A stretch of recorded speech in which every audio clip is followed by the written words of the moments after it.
Mehdi m'éclate, fuit ses responsabilités. Le journaliste du Bondi Blog a pris l'avion pour une destination inconnue, loin de la France.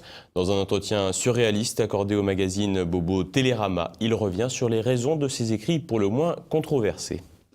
Mehdi m'éclate s'en va. Mardi, le journaliste du Bondi Blog a pris l'avion pour une destination inconnue, loin de la France. Mais avant de partir, il a tenu à laisser aux Français un petit cadeau. Un entretien avec le magazine Bobo Télérama. À travers cette entrevue surréaliste se dresse le portrait d'un gamin paumé et dont l'étude psychiatrique ravirait les spécialistes de la schizophrénie et autres troubles psychotiques. L'individu qui officiait également sur les ondes de France Inter grâce à Pascal Clark et aux impôts des contribuables se dit en effet persécuté.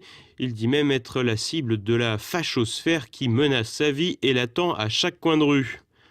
À la peur d'un ennemi imaginaire, Mehdi m'éclate ajoute une victimisation au bon teint et n'hésite pas à évoquer une affaire qui serait devenue une aubaine pour le stigmatiser en le catégorisant comme raciste, antisémite et homophobe.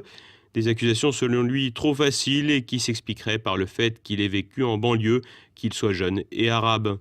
Plus inquiétant pour sa santé mentale que pour les auditeurs de France Inter ou les quelques lecteurs du Bondi Blog, l'individu évoque ce qui ressemble bien à un cas de dédoublement de personnalité. En créant Marcellin Deschamps sur Twitter, personnage de fiction, il aurait vite été dépassé par celui-ci. Il le dit d'ailleurs sans détour. Plus il allait loin, moins il voulait s'arrêter. Ou encore, je le hais, il aura été finalement au bout de son expérience. D'une certaine façon, je le hais, il m'a dépassé. Il, précisons-le encore, c'est Marcellin Deschamps, personnage imaginaire qui n'existe que dans la tête de Mehdi m'éclate. L'entretien accordé par le journaliste finit sur une note d'espoir mièvre et insipide. Il indique croire que l'amour le sauvera et qu'il est habité par la lumière depuis longtemps. L'ancien protégé de Mouloud Achour dit aussi vouloir prendre le temps de penser. Il pourra ainsi se rappeler le bon vieux temps où le contribuable français payait ses factures quand il lui crachait au visage sur les ondes de la radio publique ou quand le président de la République, François Hollande, avait fait la surprise de se rendre à la soirée du Bondi Blog en septembre 2014.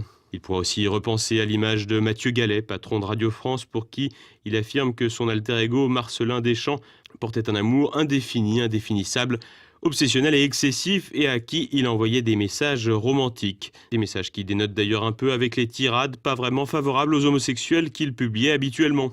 C'est donc un peu déprimé et nostalgique que Mehdi m'éclate et son deuxième lui ont pris l'avion pour l'étranger, loin de la France, un pays qu'ils n'ont de toute façon, semble-t-il, jamais vraiment apprécié.